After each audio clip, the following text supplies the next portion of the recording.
Alors, bonsoir et bienvenue à cette première diffusion en direct de votre MRC Domaine du Roi. On est au mois de février 2025. Content de tous vous accueillir ce soir.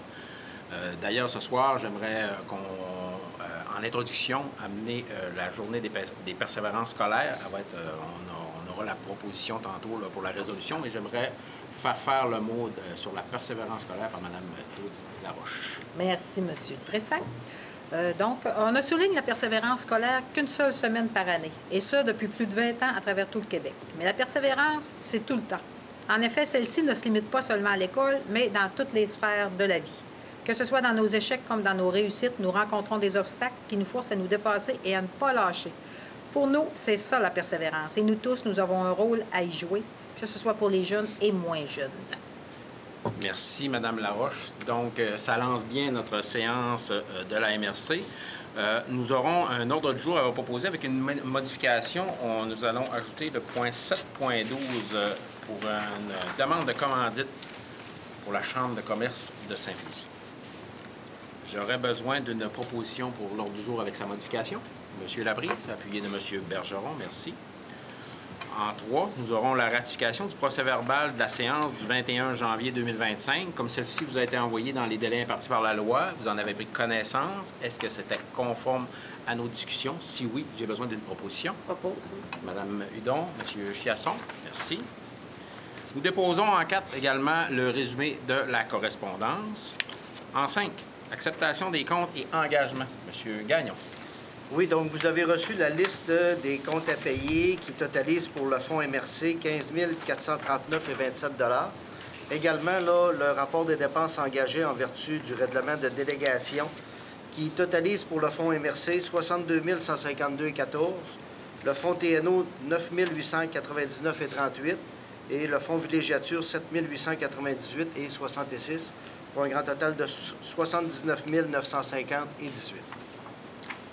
Oui. Proposition, M. Gibbons, appuyé de Mme Bérère. Merci. 5.2. Déjà, élection à la préfecture, vote par correspondance. M. Gagnon, toujours? Oui, donc dans le cadre de l'élection à la préfecture qui va se tenir le 2 novembre prochain, le conseil de la MRC peut, s'il le souhaite, là, prévoir que toute personne inscrite sur la liste électorale du TNO, puisque la MRC gère la partie du TNO en tant que municipalité, ces personnes-là puissent agir à exercer leur droit de vote par correspondance pour ceux qui ne sont pas domiciliés. Donc, si vous le souhaitez, vous pouvez adopter une résolution afin d'autoriser l'utilisation du vote par correspondance pour les non-domiciliés du TNO. Ça sera donc notre deuxième élection au suffrage universel. Donc, nous avons besoin de cette résolution-là pour le vote par correspondance. M. Bouchard et M. Boivin. 5.3, concordance relative à un emprunt par billet au montant de 695 200 qui sera réalisé le 17 mars 2025. Oui, donc nous aurons un refinancement pour 3 règlements d'emprunt, soit le règlement 197-2008 qui était pour la construction de 2 écocentres, le règlement 200-2008 pour la construction d'un centre de transfert des matières résiduelles et le règlement 203-2009 pour les investissements dans à Val-Jalbert. Donc, c'est un refinancement de 695 200 $. Donc, la résolution, c'est pour amender les règlements d'emprunt afin d'assurer leur concordance avec l'émission des billets qui seront réalisés là, via le ministère des Finances le 17 mars prochain. Qui sera à notre prochaine séance, si je ne me trompe. Non, mais il y a un changement au niveau de la méthode avec le ministère des Finances. On n'a plus besoin de résolution pour octroyer le financement. Ça se fait automatiquement via le ministère des Finances, mais il faut seulement prendre la résolution pour la concordance des règlements. Parfait, c'est bon. Proposition, Mme Laroche, bien de M. Chiasson, merci. Donc, on serait rendu à l'aménagement du territoire. On a plusieurs règlements, approbation de règlement. Je vais laisser M. Bouchard en faire la lecture. J'imagine qu'on va en adopter quelques-uns en bloc. Là. Oui, je vais vous les présenter, là, ceux qu'on peut passer en bloc. Donc, au point 6.1.1, la municipalité de la Dorée nous a transmis le règlement 24-034 concernant la prévention des incendies. Donc, c'est un règlement là, qui est harmonisé entre toutes les municipalités. Donc, après analyse du règlement, on vous recommande de l'approuver puisque c'est conforme. Proposition. M. Bouchard, Mme Hudon, merci. Donc, 6.12, 6.13, 6.14, 6.1. Oui, on peut même ajouter le 616 là, si vous le souhaitez. 616, oui. Donc, c'est 5 règlements là, qui nous ont été transmis par la Ville de Saint-Félicien le 9 décembre dernier. Donc, dans le cas du règlement 132, on vient modifier le règlement de zonage en vue d'ajouter les résidences collectives dans une zone du centre-ville. Au niveau du règlement 24-137, on ajoute l'usage résidence trifamiliale dans une zone résidentielle le long du boulevard Gagnon. Dans le règlement 24-138, on modifie encore une fois le règlement de zonage en vue d'ajouter l'usage établissement scolaire et de culte dans la zone 139 au centre-ville. Le règlement 24-140, on modifie une dernière fois le règlement de zonage pour autoriser les unités d'habitation accessoires et prévoir le cadre normatif qui va être associé. Et le règlement 24-135, qu'on connaît aussi sous le numéro 2024-35, qui est un règlement harmonisé à l'échelle de la MRC sur l'appel et bon ordre. Donc, dans les 5 cas, c'est des règlements qui ont été analysés et qui sont conformes. Proposition, Mme Laroche. M. Labrise, merci. 6.1.7 maintenant. Oui, donc cette fois-ci, c'est la municipalité de Saint-Prime qui nous a transmis le 27 janvier dernier le règlement 24-034 concernant la prévention des incendies. Donc, comme on vient de le faire pour la ville de Saint-Félicien et la municipalité de la Dorée, pardon, c'est un règlement qui est conforme et que vous pourriez approuver. Proposition, Mme Laroche, puis de M. Bergeron, merci. Et 6.1.8 dans le même esprit pour Saint-André. Oui, donc cette fois-ci, c'est Saint-André qui nous a transmis son règlement sur la prévention incendie. Donc, c'est le même contenu que les 2 précédents. Donc, on vous recommande également de l'approuver. Proposition, M. Privé, M. Chiasson, merci. Donc, à 6.3.1, autorisation de signature en entente intermunicipale de fourniture de services concernant la livraison des orthophotographies 2025. Oui, donc il y a un projet de couverture d'orthophotographie qui a été travaillé là, par l'ensemble des MRC de la région en prévision d'une couverture là, qui se réaliserait au cours de l'année 2025. Il faut se rappeler que la dernière couverture là, pour notre territoire remonte à 2017, puis que c'est un outil là, qui est quand même très, très utilisé par les personnes au niveau de la MRC puis dans vos municipalités qui travaillent en urbanisme et en aménagement du territoire. Donc, au moment de la préparation du budget 2025, on vous avait présenté là, sommairement ce projet-là. Vous étiez montré favorable à l'élaboration d'un projet régional en ce sens. Donc, ce soir, on vous présente le coût total du projet qui est évalué à 460 000 Donc, il y aurait 75 qui seraient payés par les partenaires municipaux et 25 restant par le ministère des Ressources naturelles. Donc, pour la MRC Domaine du Roi, on évalue autour de 75 000 plus les taxes, là, le montant qui serait assumé par notre MRC. Donc, ce soir, vous pourriez autoriser la participation de la MRC au projet de couverture et vous pourriez également là, autoriser le directeur général à signer l'entente et tous les autres documents là, à intervenir dans ce dossier. Pas de questions, pas de commentaires. M. Boivin et M. Bouchard.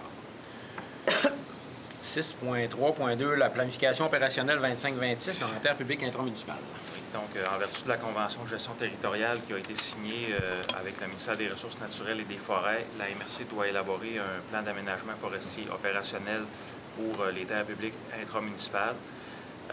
C'est un plan là, qui doit respecter les calculs de possibilités forestières qui nous ont été fournis par le forestier en chef là, il y a déjà quelques années. Donc, ce soir, on vous soumet la planification pour l'année 25-26.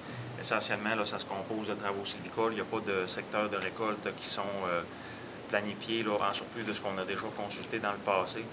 Donc, vous pourriez ce soir adopter là, la planification qui vous est présentée, autoriser sa transmission au ministère des Forêts et également là, autoriser la tenue d'une consultation publique qui s'échelonnerait du 12 février au 7 mars, tel que c'est prévu dans le manuel de consultation du ministère. Ça va? Proposition? M. Privé, il est là. Mme Hudon? Merci. 6.3.3, le dépôt du rapport audit interne ISO 14001-2015. Oui, donc dans le cadre du maintien de notre système de gestion environnementale qui s'applique pour nos opérations en territoire public intramunicipal, on a l'obligation de détenir un certificat ISO 14001 là, pour la gestion de nos opérations. Comme c'est prévu là, dans la norme ISO 14001, il y a un audit interne qui a eu lieu le 9 janvier dernier, au cours de lequel toute la documentation et également là, les opérations forestières qui étaient en cours à ce moment-là ont été passées en revue. Vous avez en pièce jointe là, le rapport de l'auditeur qui vous est déposé. Tout était conforme? Oui, on avait une non-conformité là, qui va être gérée là, dans le cadre du système là, en lien avec le programme de gestion environnementale. Parfait. Proposition? M. C'est Chiasson. c'est un dépôt. C'est un dépôt, c'est juste un dépôt. OK, excusez. Donc, on serait rendu au 7.1, budget politique municipalité Amis des aînés. M. Gagnon? Oui.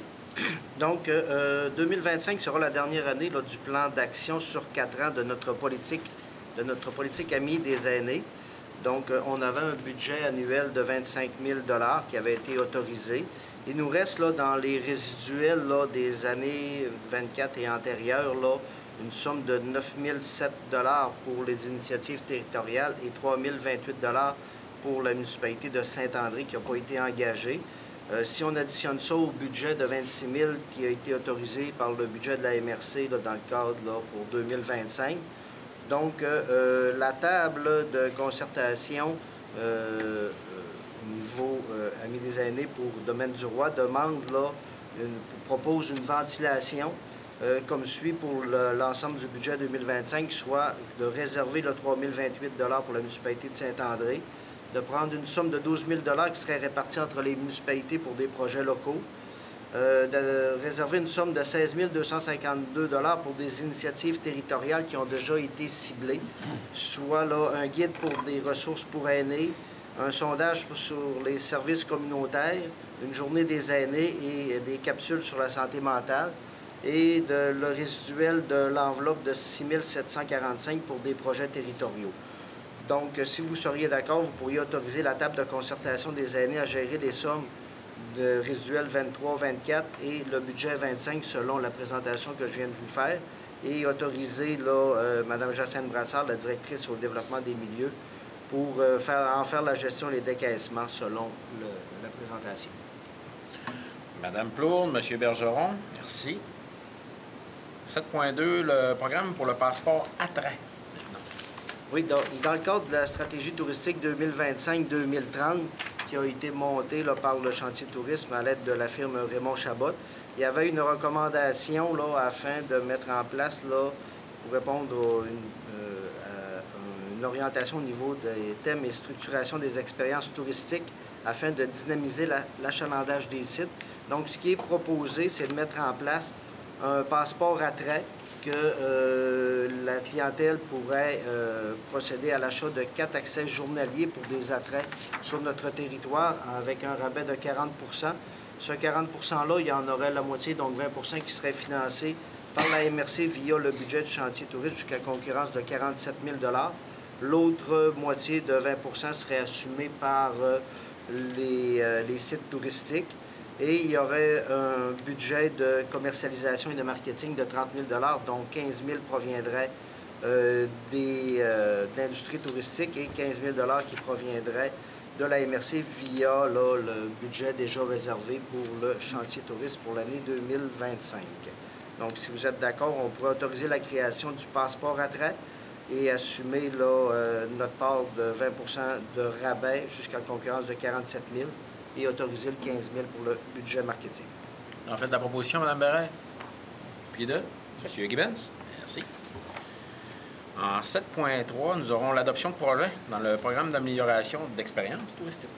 Oui, donc c'était dans le cadre du programme d'amélioration de l'expérience touristique 2024 qu'il y avait eu un appel de projet que, suite à l'analyse des projets qui ont été déposés là, vers la fin de l'année 2024, il est recommandé d'octroyer là, des sommes de 5 000 $ pour les 9 projets suivants, soit la municipalité de Saint-Edwidge pour le Sentier des artistes, toujours la municipalité de Saint-Edwidge pour l'amélioration de l'accès à l'installation d'une patinoire, municipalité de Chambord pour un projet d'ajout de mobilier au quai de la municipalité, municipalité de Saint-Prime pour l'ajout de chaises berçantes commerciales au niveau de la plage, la Société récréo-touristique de Debiens pour le parc de la caverne du Trou de la Fée pour l'ajout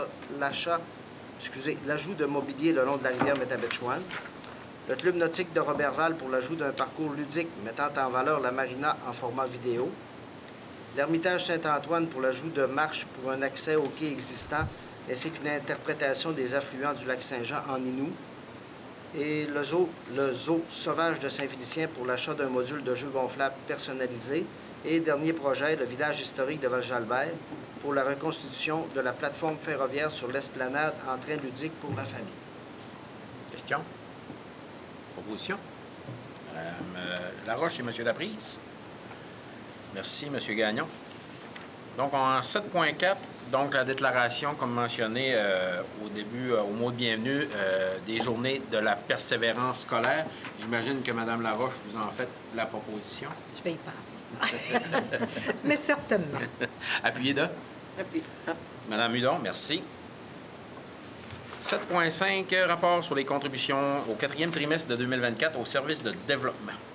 Oui, donc, conformément aux règles qu'on s'est données, le comité d'investissement ainsi que le comité de développement ont octroyé les contributions. On vous en fait le dépôt pour la période là, du 1er octobre au 31 décembre 2024. Donc, au niveau des contributions non remboursables, il y a eu 20 dossiers pour des contributions de 61 000 qui ont donné un coût total de projet de un peu plus de 5,6 millions.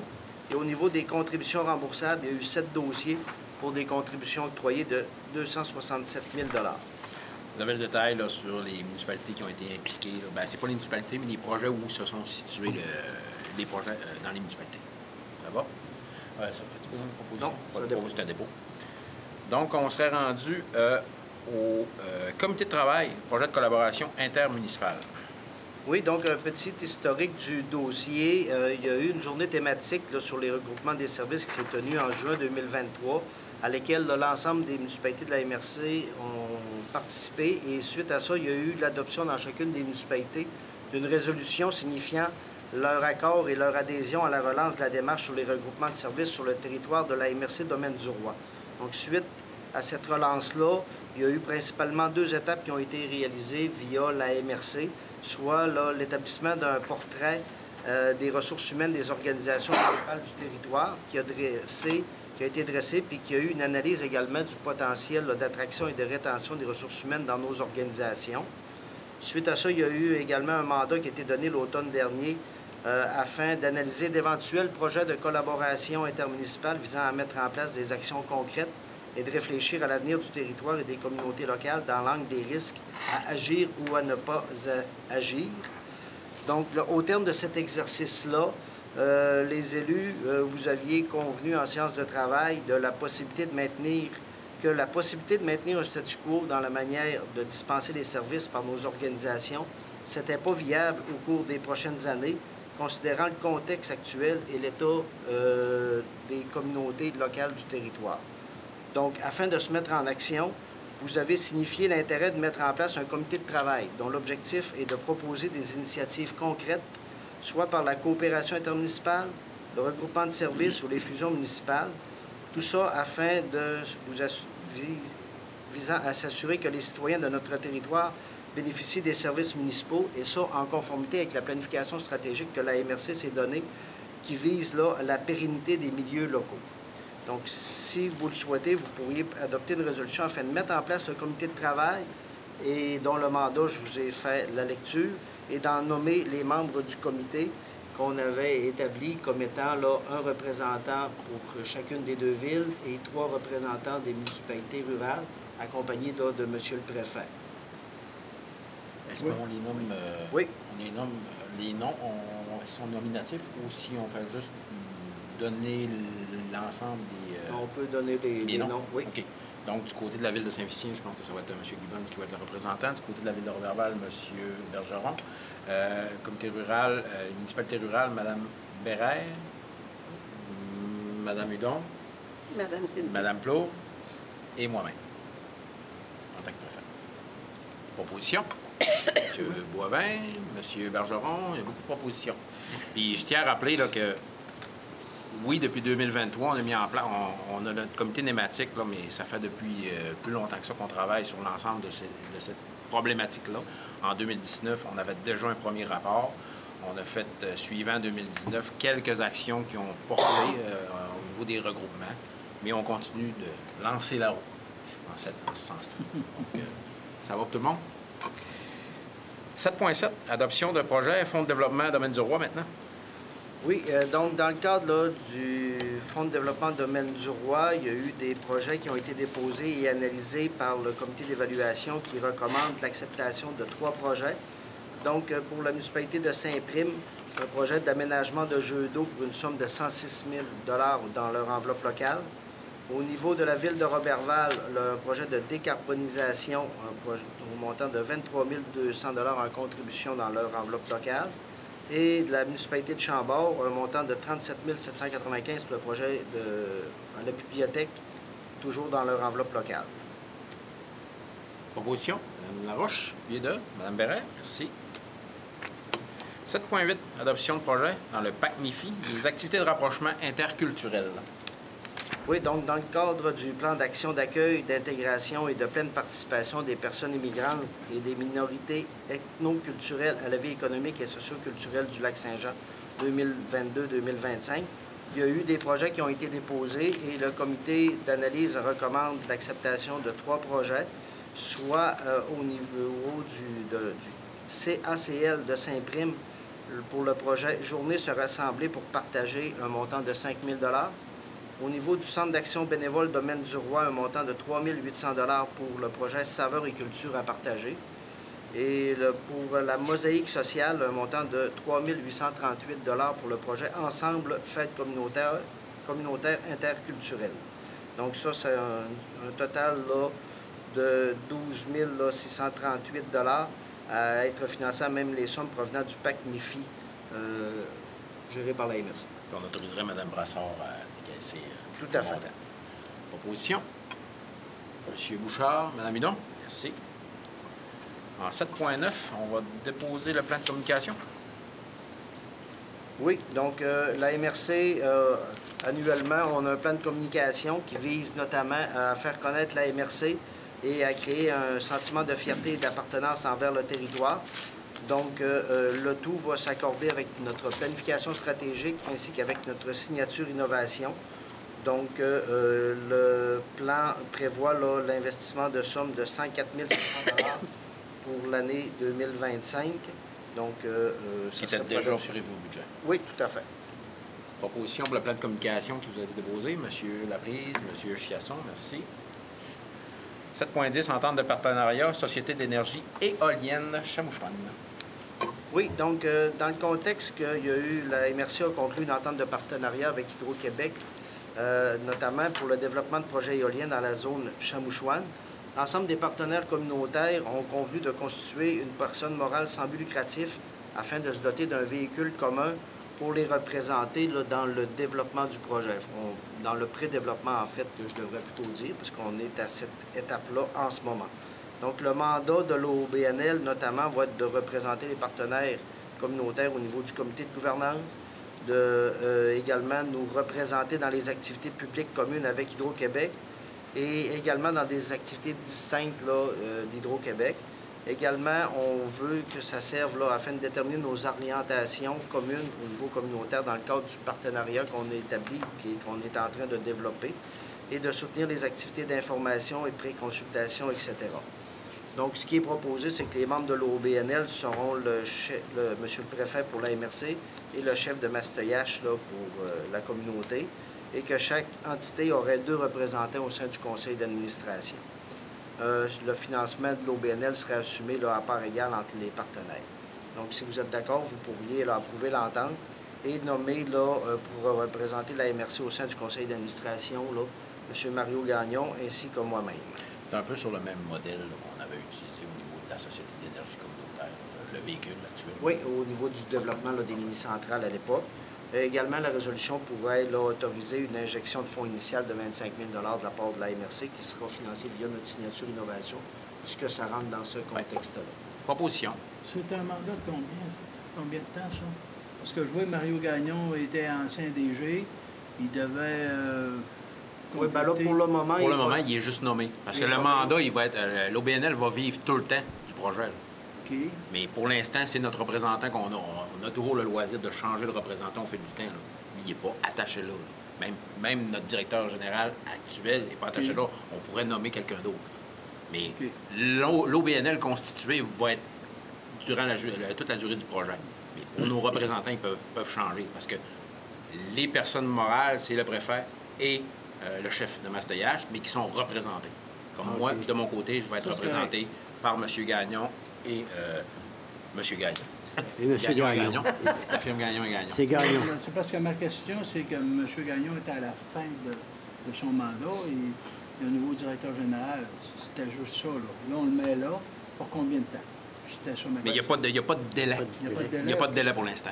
Il n'y a pas de délai pour l'instant, puis vous comprendrez qu'avec un projet d'envergure comme ça, on va avoir besoin de gens là. Mais pour l'instant, c'est M. Mario et M. Steve là, qui sont les gens nommés. Parfait. Puis Mario, il est là depuis le début sur le projet Oui, changement. oui. C'est pour ça qu'il est... Oui, c'est lui qui est impliqué dans les démarches ça. actuellement. C'est lui qui a plus l'expertise. Ouais. Ça va? C'est beau. Opposition, M. Boivin, Bieda, Mme Plourde, merci. Donc, on s'est rendu à la proclamation de la Journée nationale de la promotion de la santé mentale positive. Oui, donc, comme le titre le mentionne, c'est afin de proclamer la Journée nationale de la promotion de la santé mentale positive et inviter les citoyens et citoyennes ainsi que les organisations et institutions de la municipalité à faire connaître les outils de la campagne annuelle de promotion de la santé mentale sous le thème « Se ressourcer, c'est trouver sa zone de recharge ». Et c'est le 31, la journée est le 13 mars. Je ne chante pas du 31 février. Non, j'étais... Proposition, Mme Plourde, Mme Bérère, merci. 7.12 maintenant, une demande de commandite pour le gala de la Chambre de commerce et d'industrie de Saint-Félicien. Nous avons été interpellés par la Chambre de commerce là, pour son gala qui se tiendra le 14 mars 2025, qui met en lumière la réalisation là, des entreprises locales, favorise le réseautage là, des acteurs économiques du milieu. Donc, si vous êtes d'accord, on irait avec une commandite d'un montant de 1 500 $ qui nous mettrait dans les partenaires, qu'on pourrait aller donner un prix là, au niveau du gala. Il y aura une présentation aussi. Là, il y aura un petit mot de ma part au niveau du gala de la Chambre de commerce. Opposition? M. Privé, M. Bergeron, merci. En 8.1, dépôt des résultats de campagne d'échantillonnage au lieu d'enfouissement sanitaire de Saint-Prime toujours. Oui, donc conformément au certificat d'autorisation qui a été octroyé à la MRC par le ministère de l'Environnement, on doit produire annuellement un rapport d'échantillonnage des piézomètres sur l'ancien site d'enfouissement sanitaire de Saint-Prime qui a été fermé en janvier 2009. Donc, en 2024, là, il y a un mandat qui a été octroyé afin de réaliser 3 campagnes d'échantillonnage. Et on a reçu, il y a quelques semaines, là, les rapports de la firme. Donc, on vous dépose ce soir les rapports. Grosso modo, là, il n'y a pas de dépassements qui ont été constatés. Il y a seulement un moment, là, je pense que c'est la deuxième campagne, là, où il y a eu peut-être un peu plus de difficulté à récolter les échantillons là, pour une raison de matière en suspension dans l'eau. Mais sinon, là, tous les résultats là, des campagnes sont conformes. Puis on les fait jusqu'à quand, l'échantillonnage à vie? Bien, on pourrait demander, Steve, tu me corrigeras à un moment donné, là, de modifier notre certificat d'autorisation là, pour réduire la fréquence. Ouais. Mais pour l'instant, c'est pas envisagé, là, surtout étant donné que du côté de la ville de Saint-Félicien, il y a la prise d'eau potable là, de la municipalité qui est située là, à proximité dans le bassin de la rivière. Okay. Ça prend une proposition. Oui. C'est juste un dépôt. C'est juste un dépôt. C'est la prochaine qui est la proposition pour la campagne d'échantillonnage au lieu d'enfouissement sanitaire de Saint-Prime pour 2025 dans un octroi de mandat. Effectivement. Là, donc, pour réaliser là, le même travail qui a été fait en 2024, il y a une offre de service qui a été demandée à la firme Génen qui nous accompagne depuis quelques années. Donc, ce soir, là, vous pourriez octroyer à Génen le mandat pour 2025 pour un montant de 15 680 $ plus les taxes. Proposition, M. Bouchard. Appuyez M. Chiasson, merci. 10.1, changement de classification de poste. M. Gagnon. Oui, donc, dans le déploiement là, de nos services au niveau là, du service aux entreprises, on a un poste de conseiller aux entreprises. En fait, on a 2 titulaires sur ce poste-là. On a réévalué là, la façon d'attribuer les tâches et les responsabilités, notamment à partir de la directrice du développement. Donc, ce qui a été proposé et déposé au Comité des ressources humaines, c'est de modifier là, certaines responsabilités à un poste de conseiller aux entreprises pour lui confier là, certaines responsabilités, notamment au niveau de l'attribution et de la gestion des dossiers et des fonds, ce qui a amené là, une proposition de changer le nom d'un poste pour un poste d'analyste principal. Et suite à la réévaluation des tâches en vertu là, de notre équité salariale et notre grille de pondération, Donc, il y aurait un changement de classe pour ce poste-là. Donc, le tout a été déposé au Comité des ressources humaines qui recommande l'acceptation du changement de poste. Et tout ça est également là, rentre dans les cadres budgétaires qui vous avaient été déposés là, pour le budget 2025. Proposition, Mme Plot. Puis là. M. Chiasson, merci. Territoire non organisé, 13.1, un avis de motion, règlement 323-2025, ayant pour objet d'assurer l'efficacité environnementale des installations septiques des immeubles présents dans le TNO Lac-Achard-Mouchouane. Reste-t-il quelque chose à dire? Ça résume très bien, M. le Préfet. Donc, on a, avec mon équipe, là, procédé à l'élaboration d'un projet de règlement qui vise là, à assurer l'efficacité environnementale des installations septiques qui sont dans le TNO.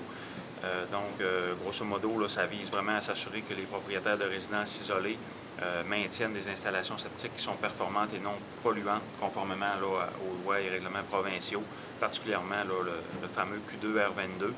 Donc, c'est un projet de règlement qui a été présenté aux membres du comité consultatif d'urbanisme le 20 novembre dernier et le comité vous recommande de procéder à son adoption. Donc, si le Conseil est en accord avec la proposition, ce soir, vous pourriez donner avis de motion en vue de l'adoption du règlement le 11 mars. Et ce soir, on vous dépose conformément à la loi le projet de règlement. Qui me fait le dépôt d'avis de motion? Mme Hudon, merci. En 13.2 maintenant, adoption de règlement 318-2024, modifiant le règlement 255-2018 relatif à l'émission de permis et certificats dans le territoire non organisé Lac-Achard-Mouchouane. Donc, au cours des dernières semaines, on vous a présenté ce dossier-là à 2 reprises déjà. Donc, ce soir, c'est l'adoption finale du règlement 318-2024 qui vient modifier le règlement sur l'émission des permis et certificats dans le TNO. Donc, ce soir, là, si vous êtes d'accord pour compléter la procédure, vous pourriez adopter le règlement dans sa version finale. Proposition, M. Bergeron. Puis 2. M. Boivin, merci. 13.3, adoption de règlement 319-2024, modifiant le règlement 252-2018 relatif au zonage dans les territoires non organisés Lac-Achard-Mouchouane. Donc, toujours au niveau de la réglementation du TNO, on vous a déposé là, un projet de règlement pour modifier plusieurs éléments du règlement de zonage là, qui est en vigueur depuis 2018. Donc, ça vise à modifier là, un paquet de dispositions qui devaient être mises à jour là, pour tenir compte de la réalité actuelle du TNO. Donc, ce soir, si vous êtes d'accord, on pourrait également compléter la procédure d'adoption et adopter là, le règlement 319-2024. Proposition, M. Laprise, Mme Hudon. Merci. Divers, j'aimerais peut-être ajouter un point, lancer l'invitation aux gens sur les consultations qu'il y aura au cours des prochains jours du côté de Mastoyache et de la ville de Saint-Félicien pour notre projet éolien. Donc, le 18 du côté de la communauté de Mastoyache, le 19 et le 20 février du côté de la ville de Saint-Félicien.